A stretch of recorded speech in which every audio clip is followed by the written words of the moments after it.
He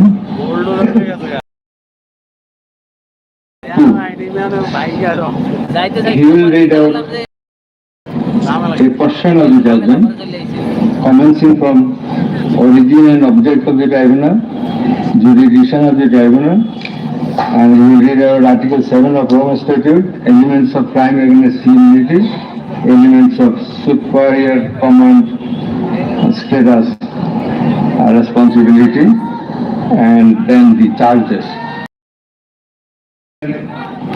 Number 1, he read out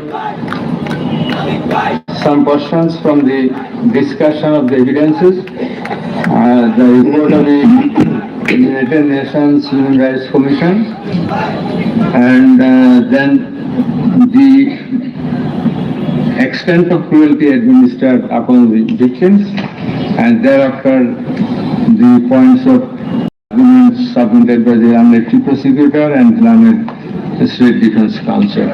And finally, I will read out the conclusion and the order. So it will take about 40 minutes. We hope that you will be listening to the deliberations. Thank you very much. Now, number 2 is reading out, as I have mentioned. Origin and object of the tribunal.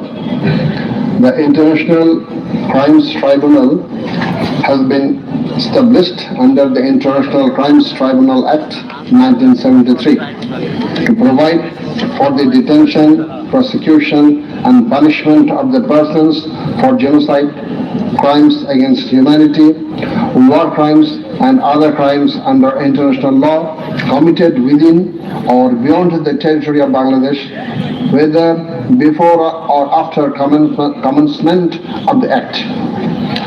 Jurisdiction of the Tribunal. The Tribunal has got the jurisdiction to try the offences. Himalaya Natural Glow Saffron Face Cream.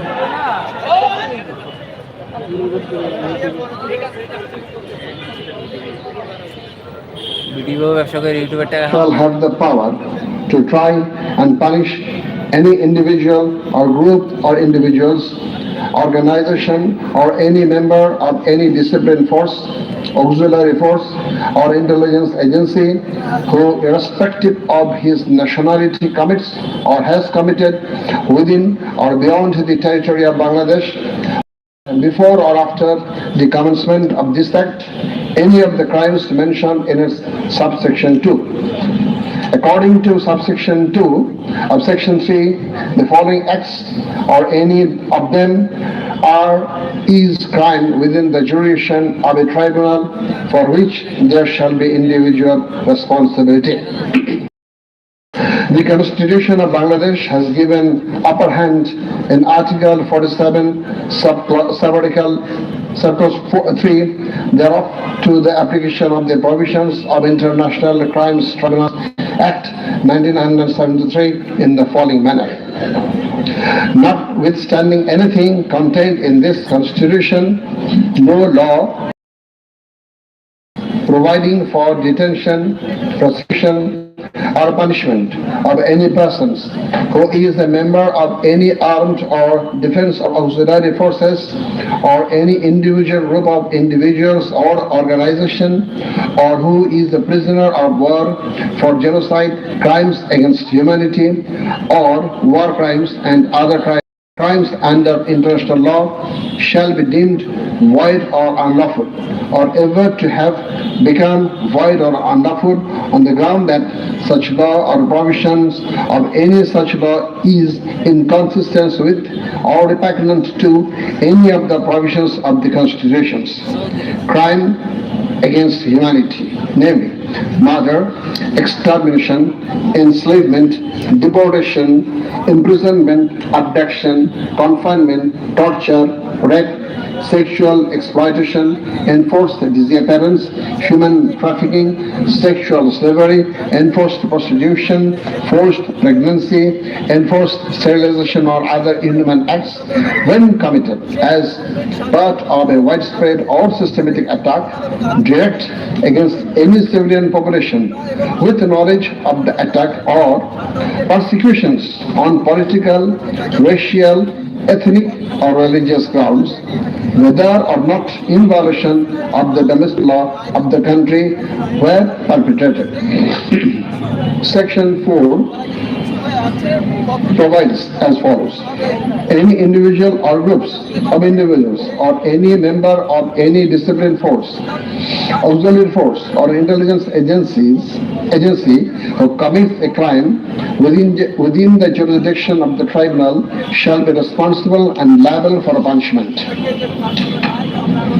Any commander, superior officer or leader who orders, permits, acquiesces, incites or participates in the commission of any of the crimes specified in section 3 or is connected with any plans or activities involving the commission of such crimes, or who fails or omits to discharge his duty to maintain a discipline or to control or supervise the actions of the persons under his command or his subordinates, whereby such persons or subordinates or any of them commit any such crimes, or who fails to take necessary measure to prevent the commission of such crimes.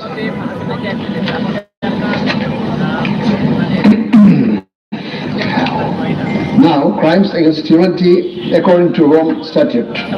For the purpose of this statute, crime against humanity means any of the following acts when committed as part of a widespread or systematic attack directed against any civilian population with the knowledge of the attack: A. Murder and reading the relevant ones: murder, torture, other inhuman acts of a similar character intentionally causing great suffering or serious injury to body or to mental or physical health. The core offense of against humanity.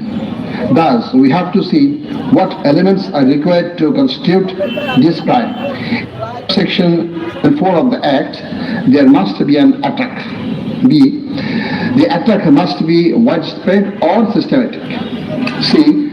The attack must be targeted a civilian population. D.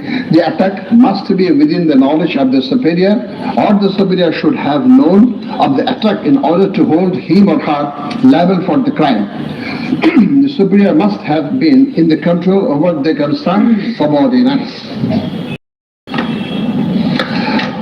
Elements of superior command responsibility. From the jurisprudence and eminent from the international crimes tribunals, it is generally agreed that 4 elements must be proven for a person to be as superior. The elements are: 1. An international crimes must have been perpetrated by someone other than the accused. 2. There existed a superior-subordinate relationship between the accused and the perpetrator. 3. The accused as a superior knew or had reason to know that the subordinate was about to commit such crimes or had done so. 4. The accused as a superior failed to take the necessary and reasonable measure to prevent such crimes or punish the perpetrator.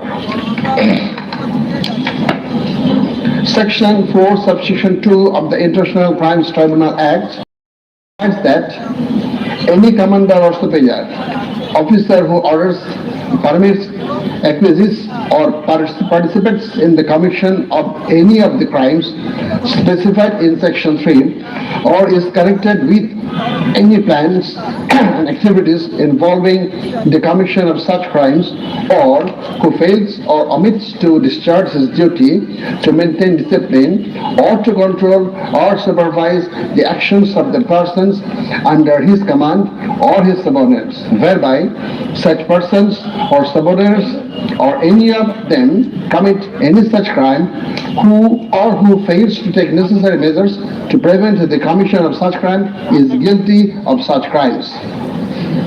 Now, I am going to read the charges.